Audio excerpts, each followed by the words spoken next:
Parece a marcha de um exército, não parece? Parece mesmo a marcha de um exército. Então, vamos continuar, com a graça de Deus, a adorar o Senhor e ouvir a sua voz também, de forma mais particular agora. Queria-vos relembrar destes papelinhos.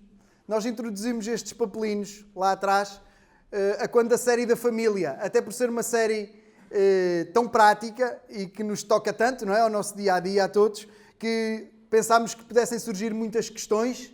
Então, lembrar que podem continuar a fazer questões relativamente à mensagem ou outra qualquer questão relativamente a outra parte das Escrituras, alguma dúvida que tenham, mas sobre a nossa série em Marcos, particularmente, se surgir alguma questão, tem lá atrás os papelinhos, podem fazer a pergunta em português, em inglês, em espanhol.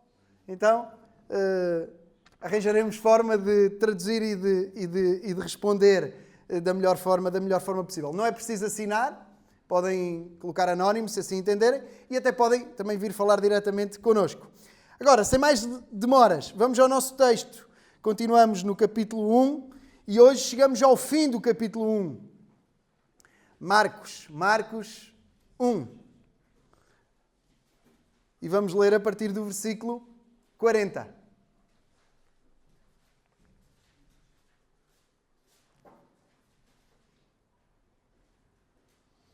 Marcos 1, a partir do versículo 40. Não sei se já encontraram todos.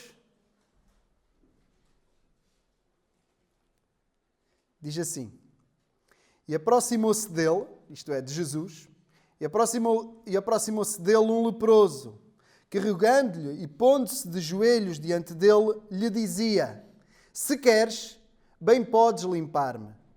E Jesus, movido de grande compaixão, estendeu a mão e tocou-o, e disse-lhe: Quero, sê limpo.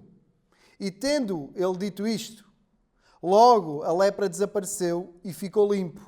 E advertiu-o severamente. E advertindo-o severamente, logo o despediu. E disse-lhe: Olha, não digas nada a ninguém. Porém vai, mostra-te ao sacerdote e oferece pela tua purificação o que Moisés determinou para lhes servir de testemunho.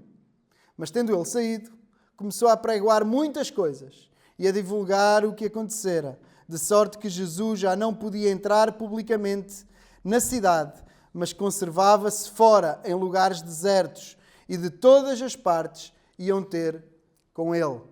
Até aqui. Então, nós estamos em Marcos.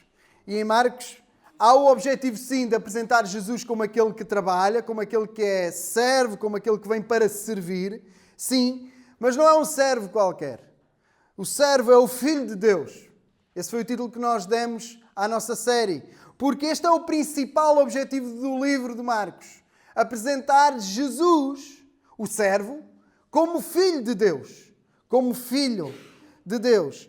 E nós vimos a questão do serviço de forma mais particular e atarefada até com o Timóteo na última semana, no último domingo, quando nós vimos o servo com a agenda cheia. O servo com uma agenda bem preenchida. Aqueles que assistiram recordam-se certamente.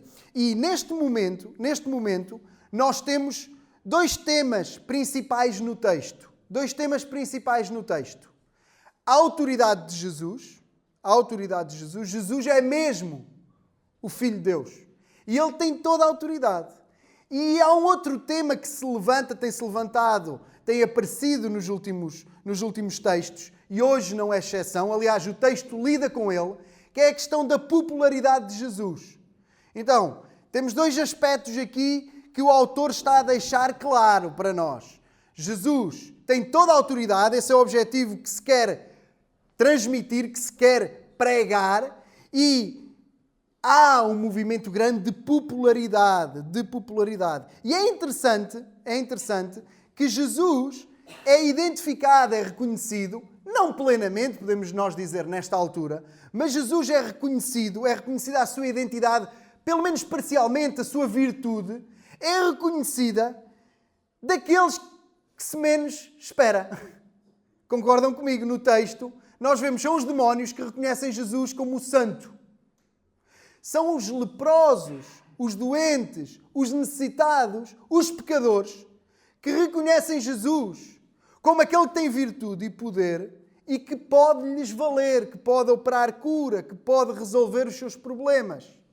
São as pessoas simples que reconhecem Jesus. Ao contrário do que estaríamos à espera, que fossem os doutores da lei, que conhecem as profecias, que conhecem as Escrituras, que esperavam e estudavam há muito tempo e que poderiam identificar, através de tantas profecias que se estão a cumprir, olha, é Ele, é Ele, é Ele. Mas não. Quem se manifesta submetendo-se a Jesus são aqueles por quem menos se espera. E é interessante até neste conflito da autoridade, porque aqueles que pensavam que tinham autoridade e que a sua autoridade era inquestionável e que a queriam impor, não reconhecem a autoridade daquele que, mesmo quando silencia os outros e pede para não se dizer nada, a sua popularidade e autoridade cresce e se espalha sem medida. Há também aqui um crescendo, isto apenas só para nos enquadrarmos no texto, há aqui um crescendo também na questão dos milagres. Há aqui um crescendo. A autoridade no início é apresentada através de várias credenciais, vimos logo isso no início a abrir com o irmão Berto, e depois a autoridade é manifesta através da mensagem de Jesus e também dos sinais que faz, dos milagres que faz, da forma como ele ensina com autoridade e também os sinais que ele faz, como expulsa os demónios, como cura. E há um crescendo, sempre parece que os sinais vão se tornando mais difíceis aos olhos humanos, ou então mais impactantes, mais fantásticos, podemos nós dizer assim, mais marcantes. E o clímax nem vai ser hoje. Hoje há um leproso que é curado, e é algo que não tinha cura naquele contexto, naquele tempo. Hoje em dia a medicina evoluiu tanto, mas estamos a falar há 2000 anos atrás. Não havia cura. É algo que é maravilhoso, mas o clímax ainda será na próxima semana, quando não só um paralítico é curado, como Jesus claramente diz que está a perdoar pecados. E esse é o maior milagre. Eu quero que fiquem já com isso. O David na próxima semana vai, obviamente, aprofundar isso. Mas só para perceberem aqui o movimento, não é? De várias curas, vários sinais, até chegar ao clímax que se quer dizer. Ele tem toda a autoridade. Estão aqui as credenciais. Estava profetizado. João Batista disse, ouviu-se a voz do Pai. Estão aqui as credenciais. Ele ensina como ninguém. Estão aqui as provas. Ele cura. Ele opera maravilhas. Ele faz coisas impensáveis que ninguém pode fazer. Ele tem toda a autoridade. E chega ao ponto de, no fim, ser coroado com ele tem autoridade para perdoar pecados. Então há um crescendo, há um movimento aqui no texto. O título que eu dei à nossa pregação esta manhã é Quero, Posso e Mando. Quero, posso e mando. E eu quero falar-vos de dois ângulos. Primeiro, do ângulo do leproso. Então vamos considerar a atitude de humildade do leproso. O leproso tem uma atitude profundamente humilde diante de Jesus. E do outro lado, quero que olhemos para Jesus e quero que foquemos a nossa atenção na vontade soberana de Jesus, na compaixão de Jesus e no poder de Jesus. Então vamos olhar a atitude humilde do leproso e com Jesus vamos considerar a sua vontade, a sua compaixão e o seu poder. E quando olhamos aqui para o título Quero, Posso e Mando, obviamente que estava a fazer aqui o trocadilho com a expressão que nós conhecemos, não é? Eu quero, posso e mando, não é? Muitas vezes ouvimos isto, não propriamente as pessoas a dizerem de si próprias, porque parece mal dizer eu quero, posso e mando. Mas muitas vezes ouvimos alguém dizer de outra pessoa. Olha, ele pensa que pode tudo. Que quer, pode e manda. E aqui, quando olhamos para o leproso, ele tem a atitude justamente oposta. Oposta à do nosso título. É uma atitude oposta. Ele não diz eu quero, posso e mando e ordeno e exijo. Ele tem uma atitude oposta, de humildade, de profunda humildade. Diz-nos o versículo 40, o primeiro, que mostra a sua atitude.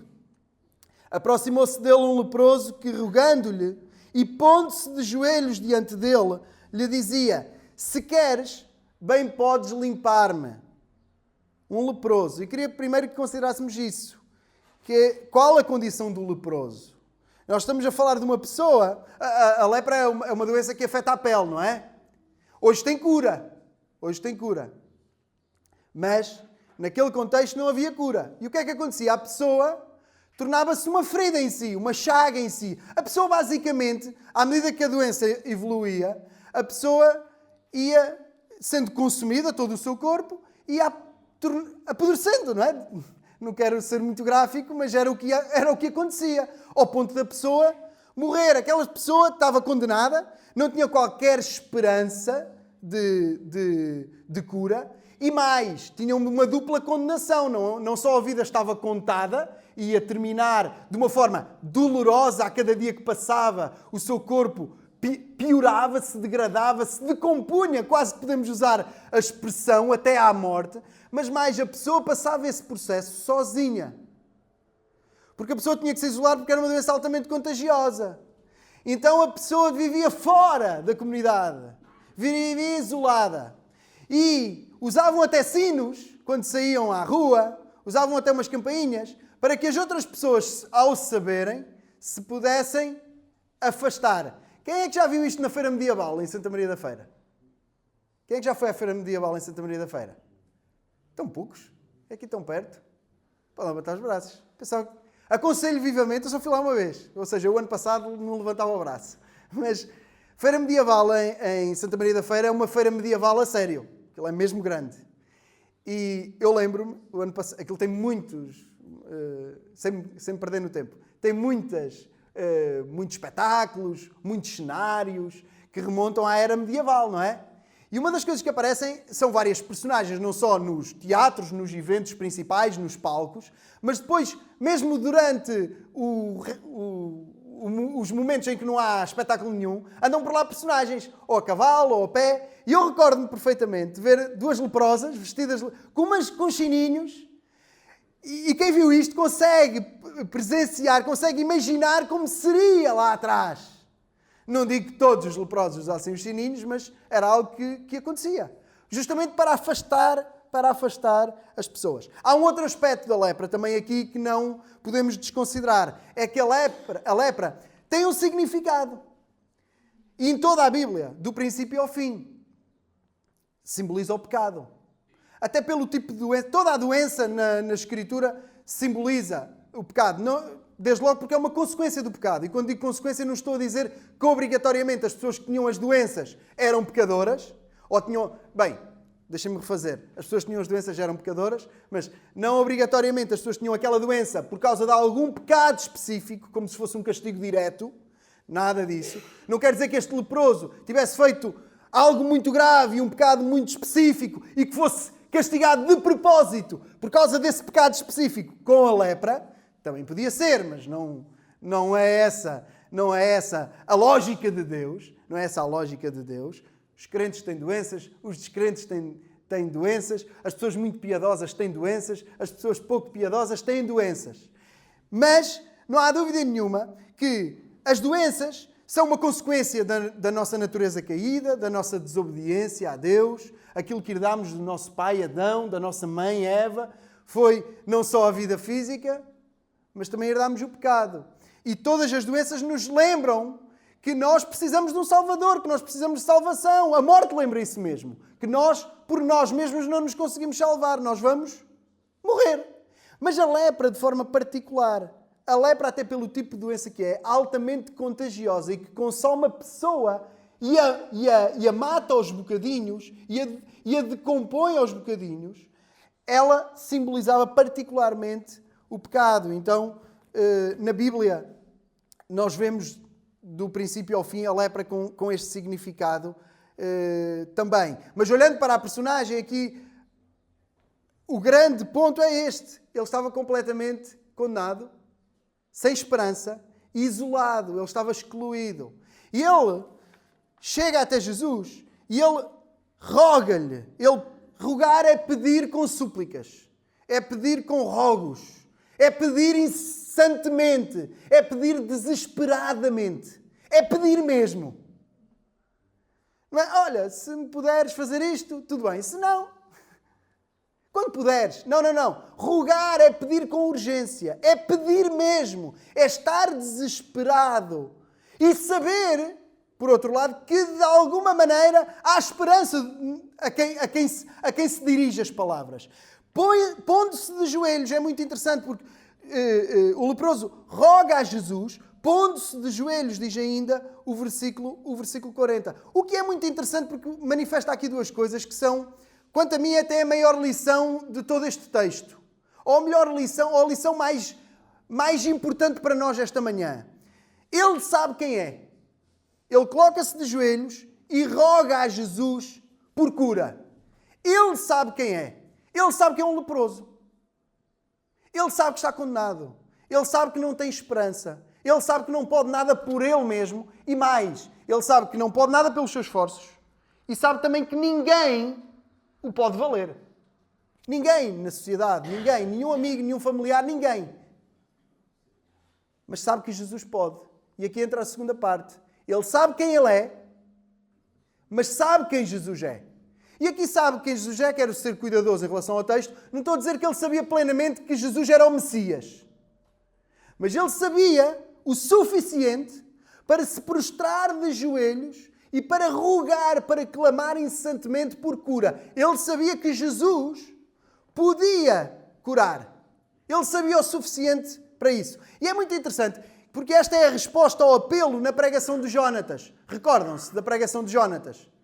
Há uma libertação na sinagoga. Há uma libertação.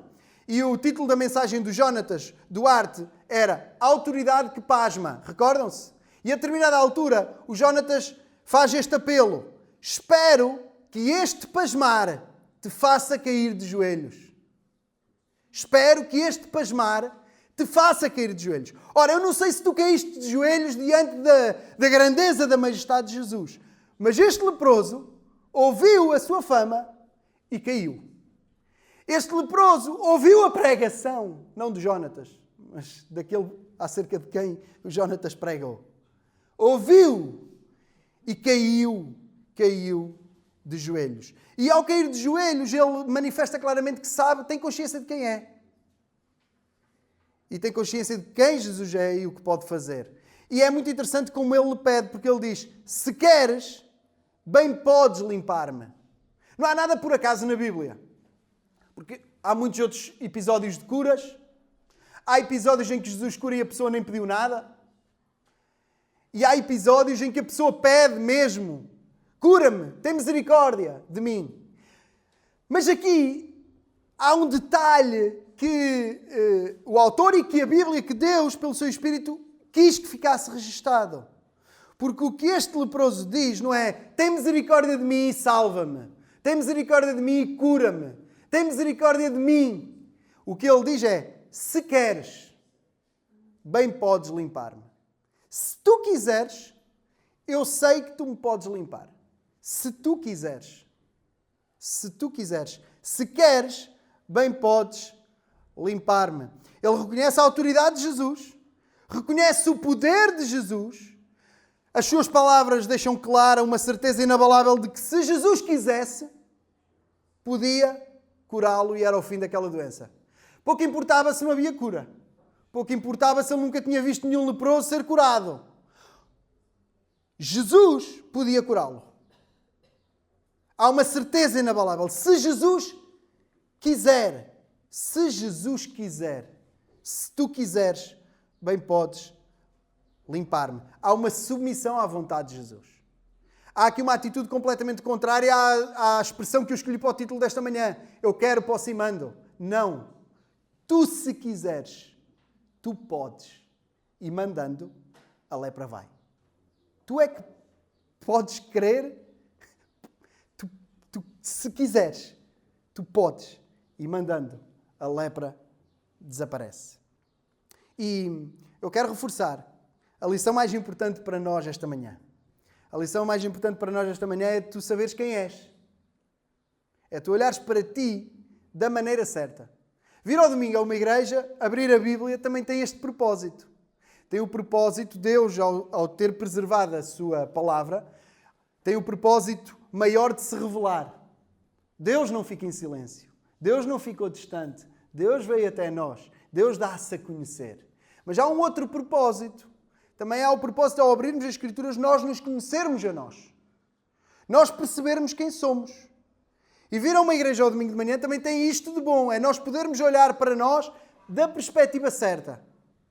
Nem com exagero para um lado ou exagero para o outro. Podemos estar tão desesperados a achar que ninguém nos quer, que ninguém nos ama, que somos insignificantes, que não valemos nada, que não vale a pena sequer viver. A palavra está aqui para dizer: conhece-te melhor a ti mesmo, porque foste criado por Deus, à sua imagem, à sua semelhança, e tu tens valor, porque foste criado por Deus. Mais diretamente do texto também há o seu oposto, e que creio que se aplicará com mais facilidade à maioria, pelo menos a mim. Não te deixes estar muito tempo em bicos de pés, porque ao abrires a Bíblia tu tens que ser confrontado com o facto de seres quem és. Sim, tu podes não ser leproso, mas há algo pior do que a lepra. Não uma condição clínica, uma condição médica, por muito que isso também nos preocupe e devamos tratar e lidar, mas uma questão espiritual. Não uma questão de vida ou de morte aqui na Terra, que é importante, mas uma questão muito mais importante, porque impacta toda a eternidade, uma questão espiritual de vida ou de morte eterna.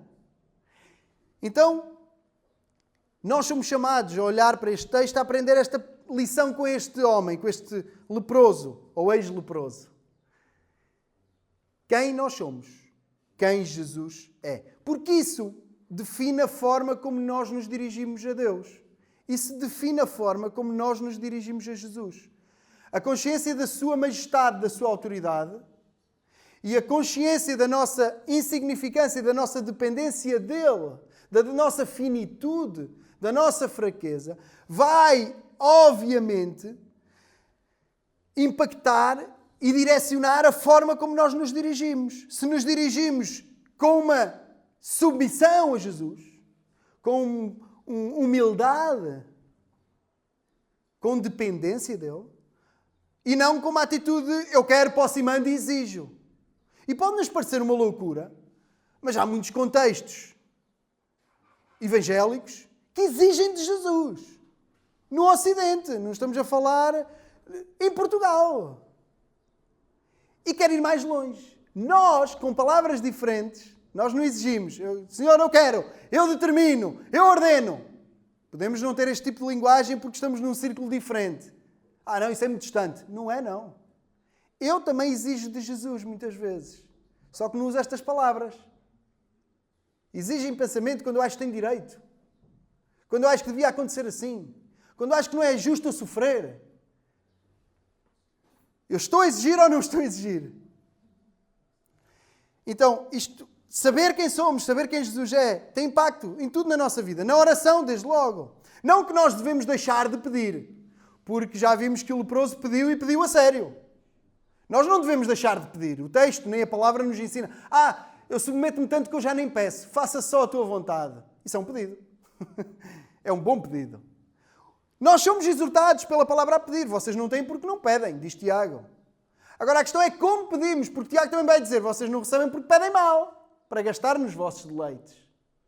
Nós não somos desincentivados a pedir. Nós somos incentivados a pedir com rogos, de joelhos, em súplicas, mas a pedir de forma submissa, reconhecendo que em última análise, em último estágio, a vontade última é dele e não a nossa. E mais, como vamos ver no restante do texto, essa vontade é boa. É alguém que nos ama, é alguém que tem compaixão por nós, que sabe mais do que nós, que é soberano, que nos ama mais do que nós mesmos. Nós gostamos de nós.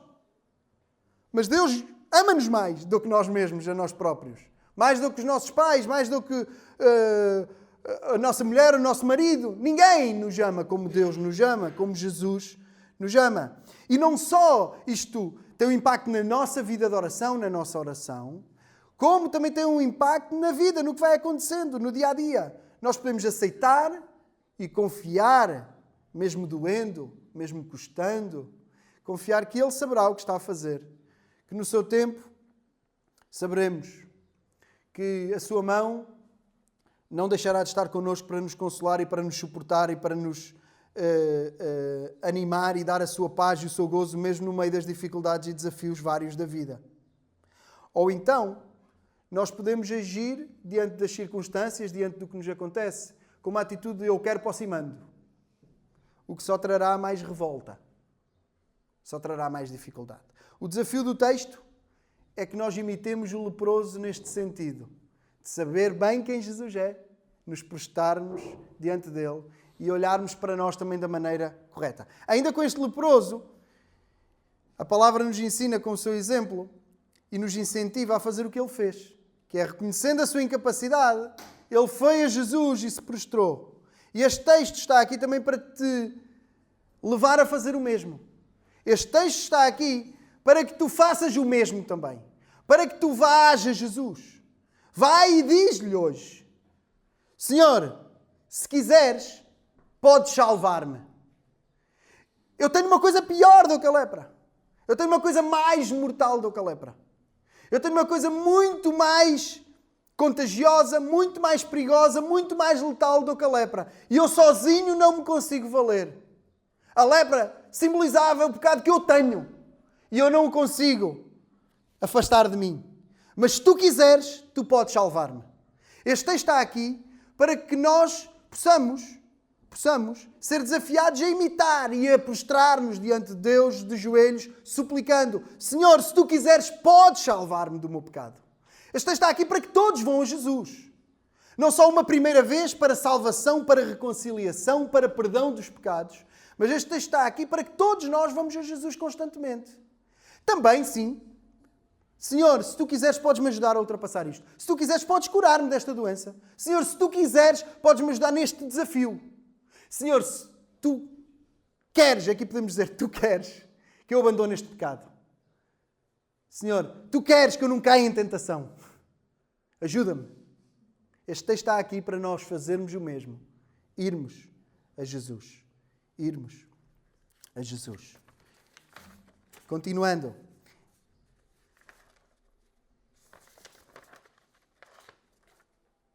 E sim, nós podemos ir a Jesus porque Ele pode. E aqui eu quero redimir a expressão quero aproximando e quero que olhemos agora para Jesus. Jesus pode. Jesus quer, Jesus pode e Jesus manda. Jesus quer, Jesus pode e Jesus manda. Quero que olhemos para Jesus agora, para a sua soberana vontade, para a sua compaixão e para o seu poder.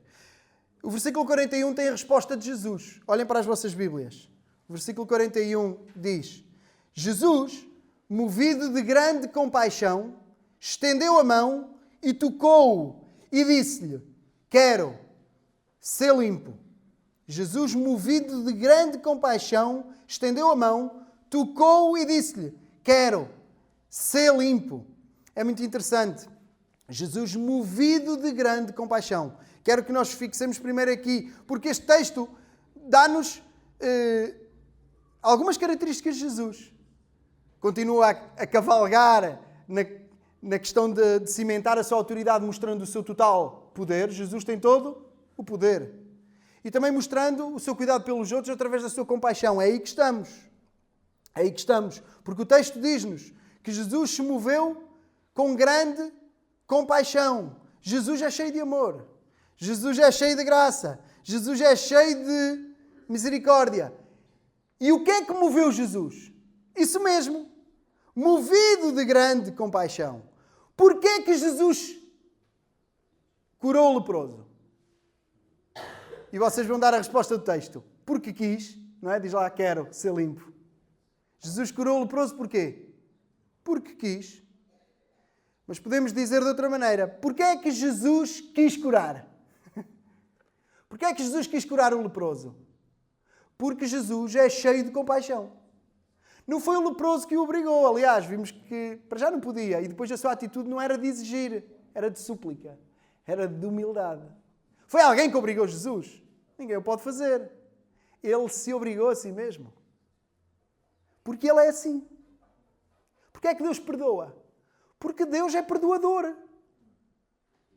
Porquê é que Deus condena? Porque Deus é justo. Porquê é que Deus criou tudo? Porque Deus é criador.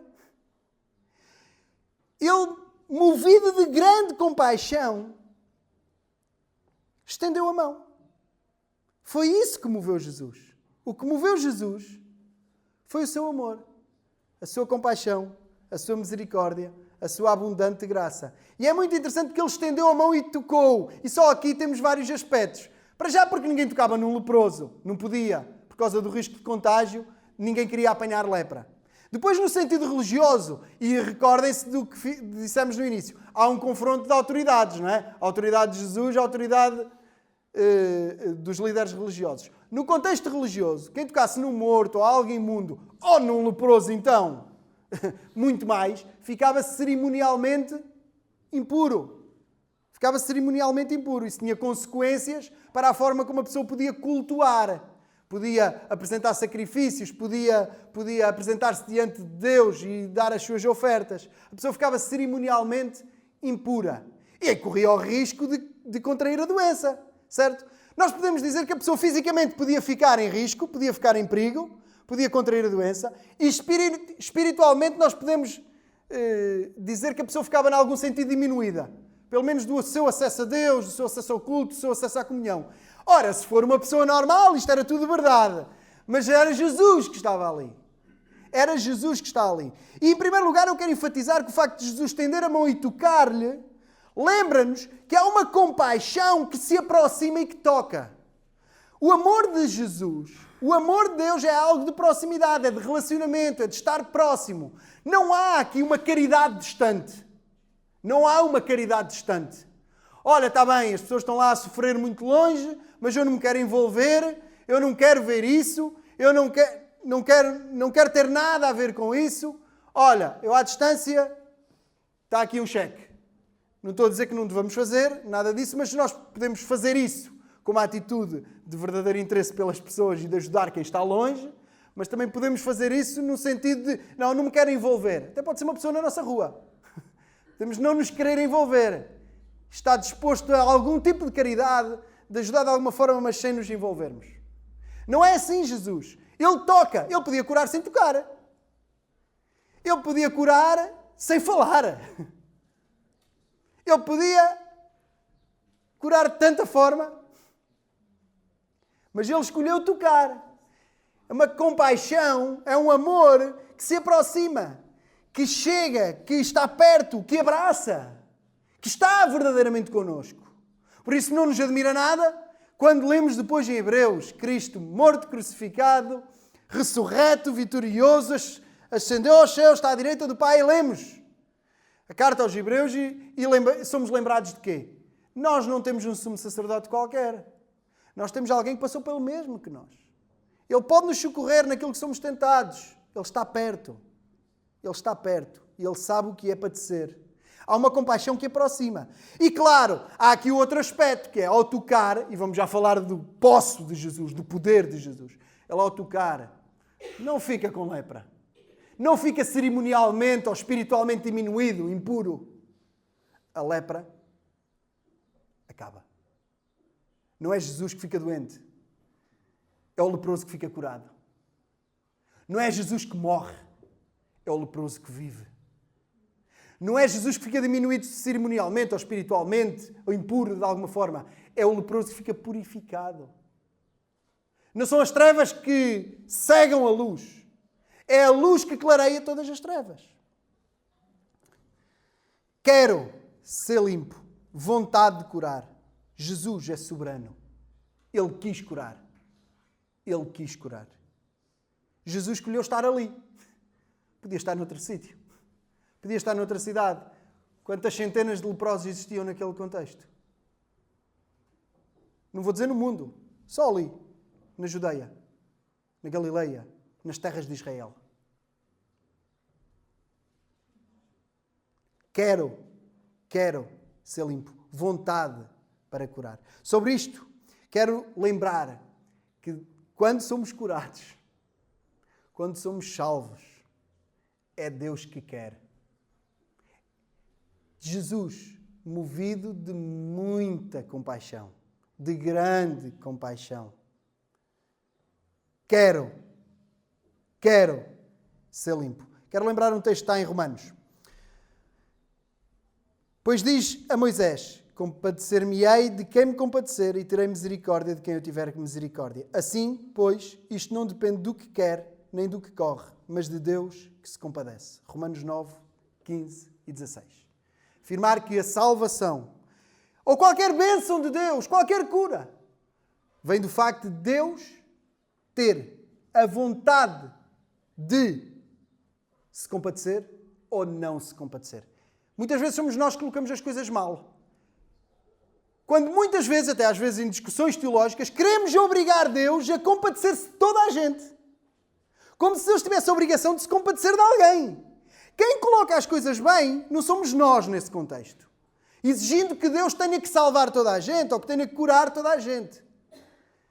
A Bíblia deixa claro que Deus terá misericórdia de quem quiser e não terá misericórdia de quem não quiser. Isto não está em quem quer, em quem corre, em quem anda muito, quem se esforça. Está em Deus que se compadece. Quem coloca as coisas bem é o leproso. Porque tem consciência que se Jesus não quiser, ele não será curado. Mas Jesus diz, eu quero ser limpo. Quer e pode. O versículo 42 diz que, tendo dito ele isto, logo a lepra desapareceu e ficou limpo. Logo, o Timóteo chamou a atenção a semana passada para o logo. Também aparece várias vezes neste texto a questão do imediato e Marcos, do ritmo apressado que Marcos estabelece. E aqui mostra-nos que não houve nenhum hiato de tempo, que não houve uma espera, que não houve... Vamos ver se resulta a palavra de Jesus. Vamos ficar aqui todos na expectativa? Vamos ficar aqui todos à espera? Não. Logo a lepra desapareceu. Logo a lepra desapareceu. Que valeria toda a compaixão de Jesus se não tivesse poder para chegar a gerar o fruto dessa compaixão? Que é que valeria Jesus ter todo o amor que tem, ter toda a misericórdia, a graça, a compaixão que o move, se depois ele não tivesse poder? Como é que terminaria este episódio? Como é que terminaria a vida deste homem? Que valeria tão grande compaixão se não fosse acompanhada de tão grande poder capaz de operar? Nós podemos pensar por nós mesmos, nós podemos querer ajudar uma pessoa, um filho, alguém da nossa família, um amigo, alguém desconhecido, em algo que nós queremos mesmo muito ajudar, queremos mesmo muito socorrer. A nossa compaixão, o nosso amor pode ser grande, a nossa atitude pode ser a melhor, o nosso esforço pode ser grande, mas pode ser algo grande demais para nós. Nós podemos não conseguir. Se calhar já vos aconteceu. Nós queremos ajudar e a necessidade de ser maior do que nós. Ser maior do que os nossos recursos, do que o nosso tempo, do que a nossa inteligência, do que a nossa sabedoria, do que a nossa capacidade, do que os nossos conhecimentos, do que os nossos contactos. Não anula a nossa compaixão, o nosso desespero, até se for alguém muito próximo. Mas aqui está Jesus.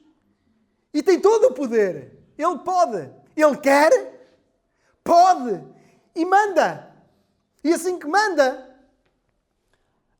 o homem fica limpo. A lepra desapareceu. Diz logo, a lepra desapareceu. Logo ele ficou limpo. E pode mais. Jesus pode mais. Não só a lepra e todas as doenças.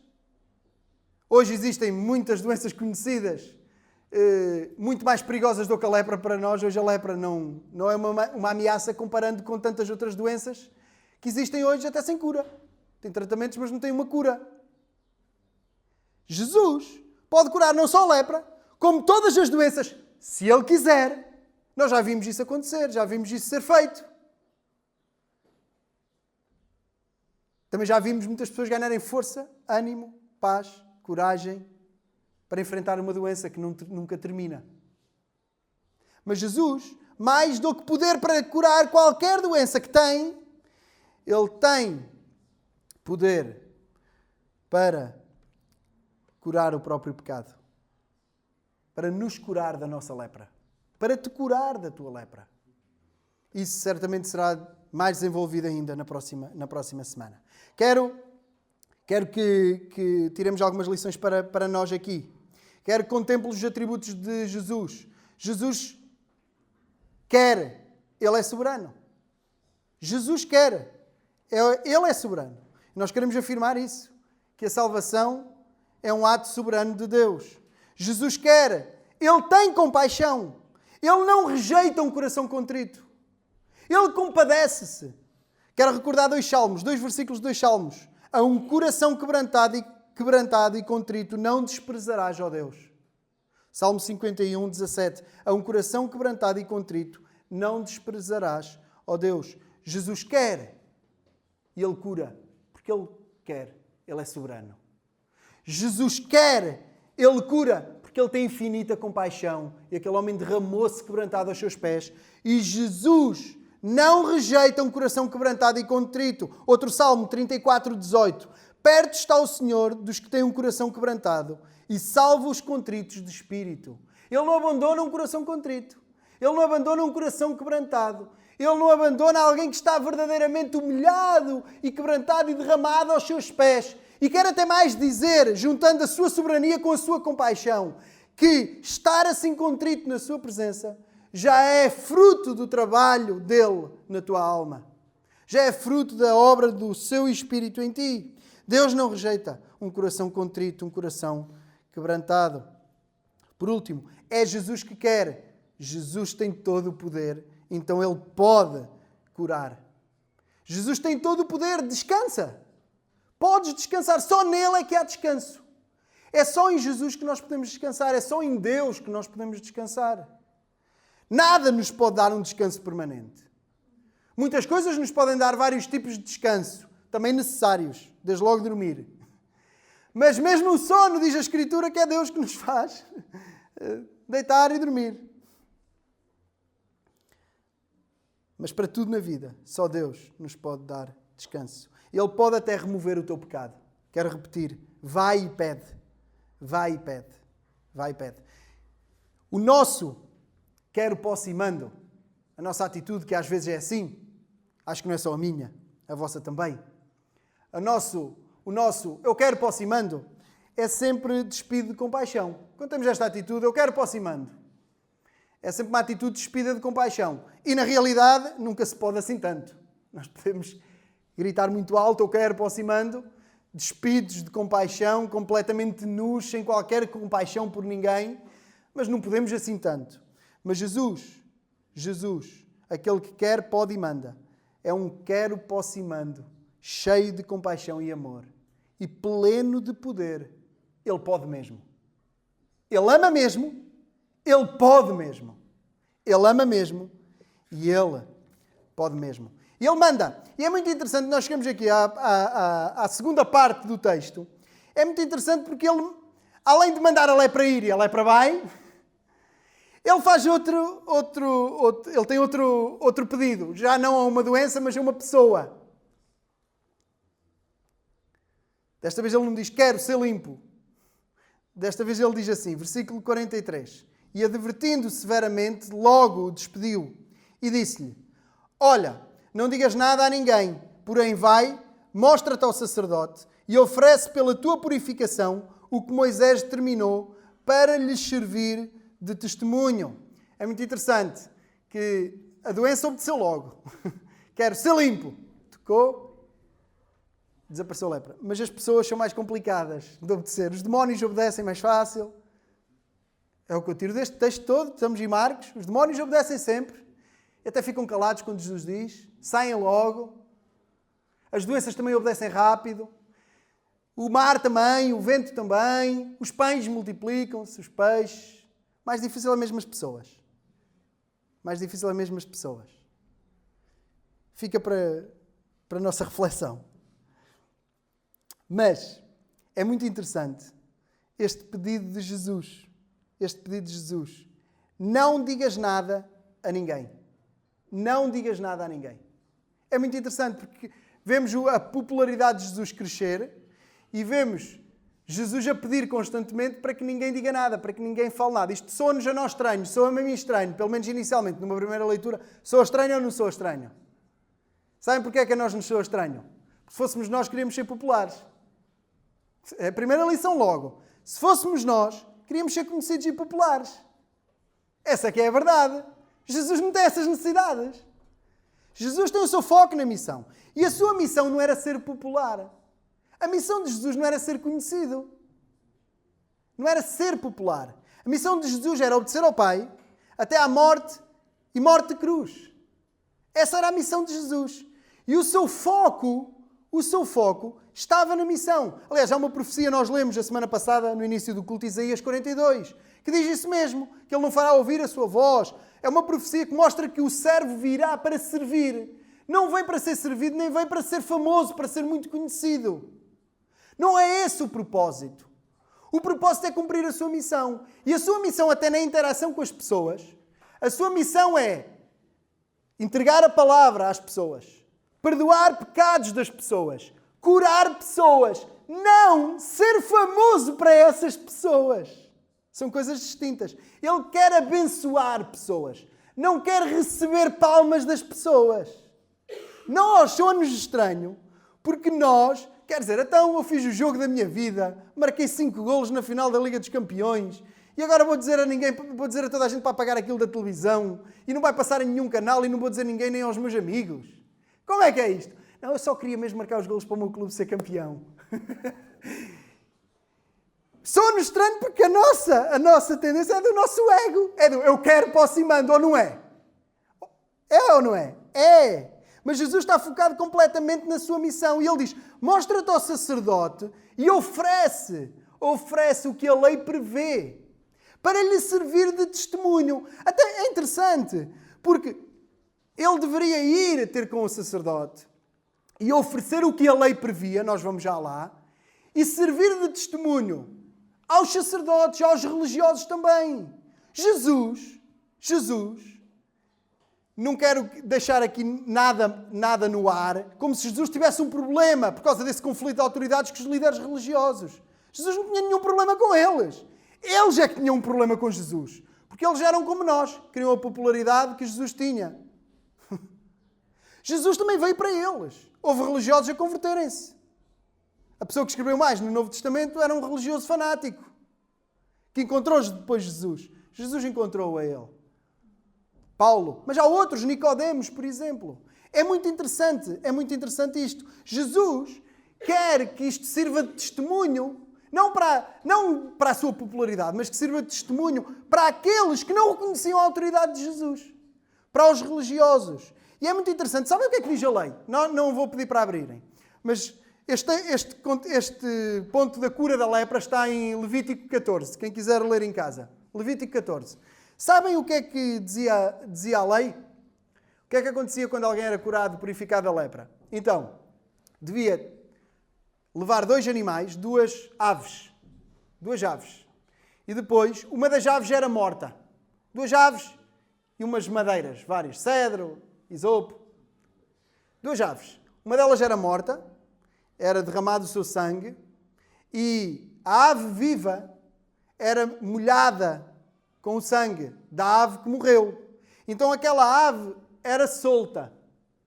Isto faz-nos lembrar, quem vem às sextas está a acompanhar a nossa série O Evangelho no Antigo Testamento. Faz-nos lembrar, de algum modo, lembra-nos um bocadinho o dia da expiação, lembra-nos o Yom Kippur, com 2 bodes, não com 2 aves, um contexto bem específico. Mas lembra-nos aquilo que qualquer sacrifício lembra.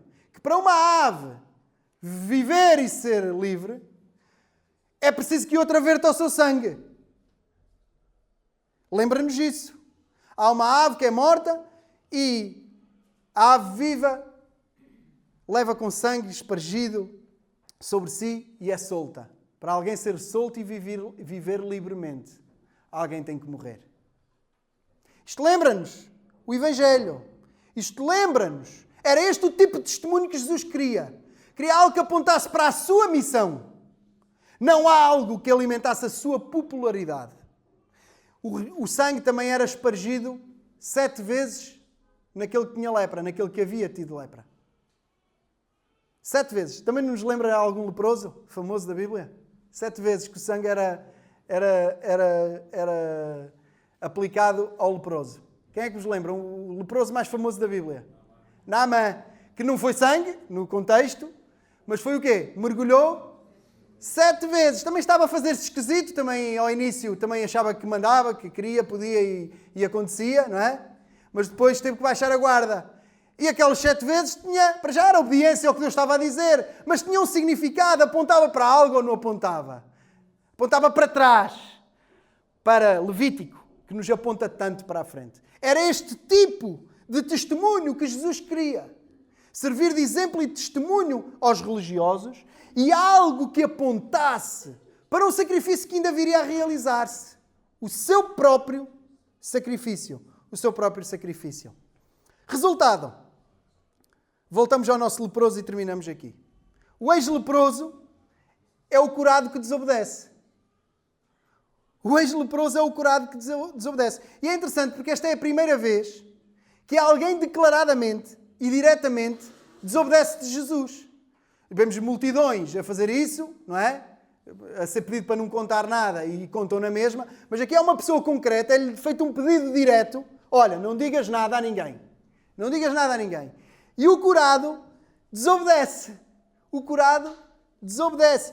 Para nos mostrar que era impossível deixar de falar de Jesus. Era impossível. Quanto mais Jesus dizia para não se falar, mais se falava. Era impossível. Isto lembra-nos de um aspecto. Que os outros queriam todos muita autoridade e faziam tudo, oravam nas ruas, tocavam os sinos, não era por causa da lepra. Esses tocavam os sinos, não era para os outros se afastarem. Isso eram os leprosos. Eles tocavam os sinos para toda a gente na rua saber que eles iam orar. Então eles, depois de tocar os sinos da igreja, que eram eles próprios, lá oravam para toda a gente ver. É muito interessante que, entretanto perdi-me, é muito interessante que Jesus não quer essa autoridade. Já voltei. Não quer essa popularidade. Mas a sua autoridade é de tal forma verdadeira, é de tal forma real, que quanto mais ele diz para não se falar, mais os outros falam. Quanto mais ele diz para não se falar, mais os outros falam. Uns buscam muita glória, muita popularidade e não a têm. Também vai ser por causa disto que vão condenar Jesus e querer matá-lo. Jesus não busca a popularidade, mas a sua autoridade é impossível de esconder. O versículo 45, o último versículo, diz-nos o que aconteceu. Mas ele, tendo saído, começou a pregoar muitas coisas e a divulgar o que acontecera, de sorte que Jesus já não podia entrar publicamente na cidade, mas conservava-se fora nos lugares desertos e de todas as partes iam ter com ele. O que aconteceu foi como consequências para esta desobediência.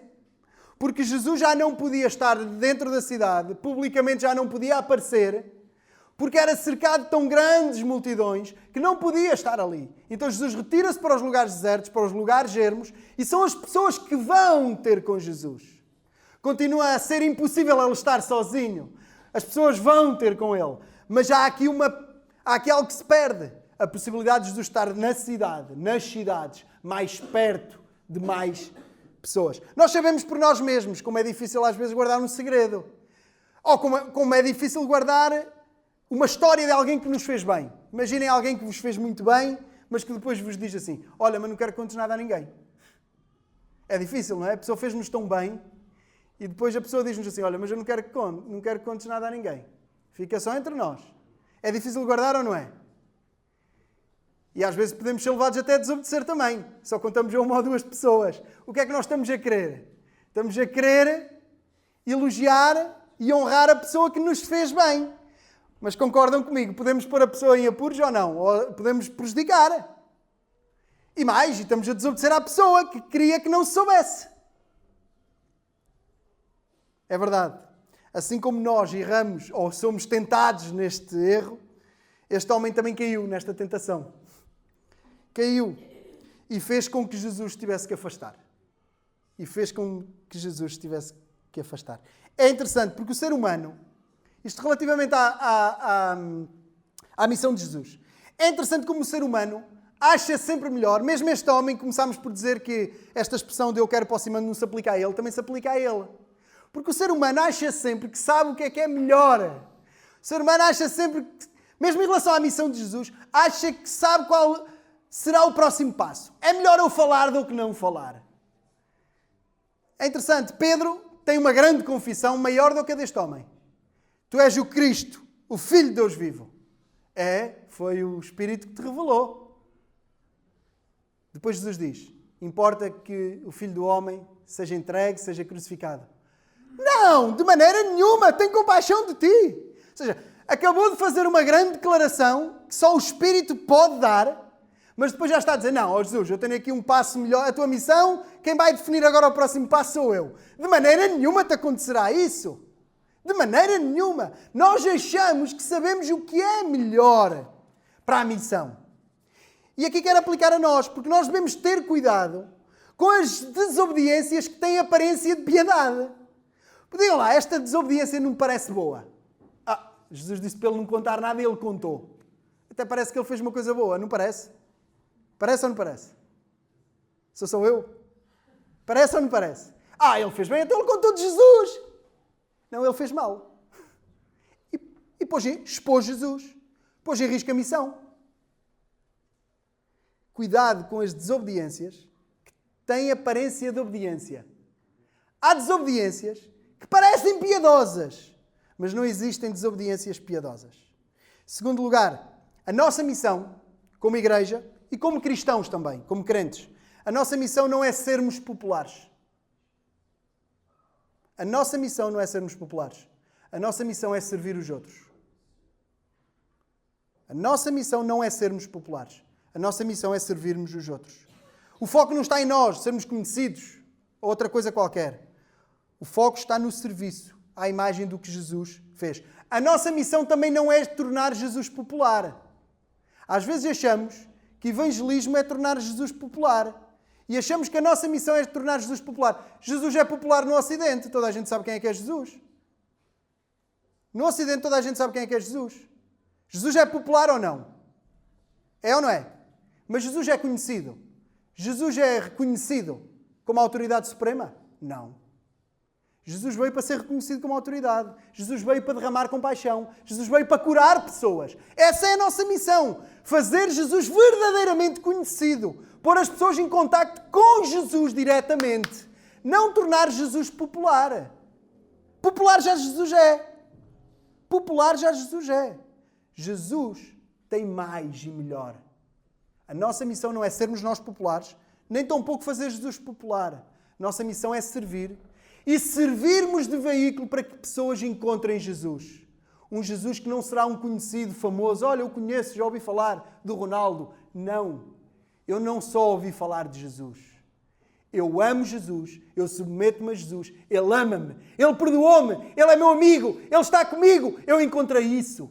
Porque alguém em obediência, servindo, contou-me e apresentou-me Jesus. Não é tornar popular. É dar a conhecer. Conclusão. Para mim e para ti há uma ordem diferente. Para mim e para ti Jesus não diz cala-te, não contes a ninguém. Para mim e para ti há uma ordem completamente diferente. Vai, faz discípulos, prega o Evangelho, vai, faz discípulos. Nós sabemos como é que termina o livro de Marcos e como é que terminam todos os Evangelhos. Jesus morre pelos meus pecados. Jesus morre pelos teus pecados. Jesus vence a morte, ressuscita. Jesus aparece a várias pessoas, aos discípulos e a vários. Jesus sobe aos céus. E antes de subir ele diz: ide por todo o mundo, pregai o Evangelho a toda a criatura. Quem crer e for batizado será salvo, mas quem não crer será condenado. É assim que termina Marcos. Marcos 16, 15 e 16. Ou num texto mais conhecido de Mateus: portanto, ide, fazei discípulos de todas as nações, batizando-os em nome do Pai, do Filho e do Espírito Santo, ensinando-os a guardar todas as coisas que vos tenho mandado, e eis que estou convosco todos os dias, até à consumação dos séculos. Amém. Isto é o que Jesus tem para nós. Não o não contes a ninguém, mas o vai e conta, apresenta-me a todas as pessoas. Termino. Vai a Jesus. Suplica-lhe: Senhor, se tu quiseres, podes salvar-me. Ele não rejeita um coração contrito. Crê no Senhor. Crê e serás salvo, como acabámos de ler. Quem não crer será condenado. O Evangelho é a boa notícia de que Deus não condenou todos. Enviou o seu Filho a quem condenou. Quem crer nele será salvo. Quem não crer será condenado. Fala. Evangelismo. Li isto de alguém. Não sei quem é o autor. Evangelismo é o culto que não termina no domingo. Evangelismo é o culto que não termina no domingo. Então, 2 apelos. Crê no Senhor Jesus. E tu, se já crês, fala.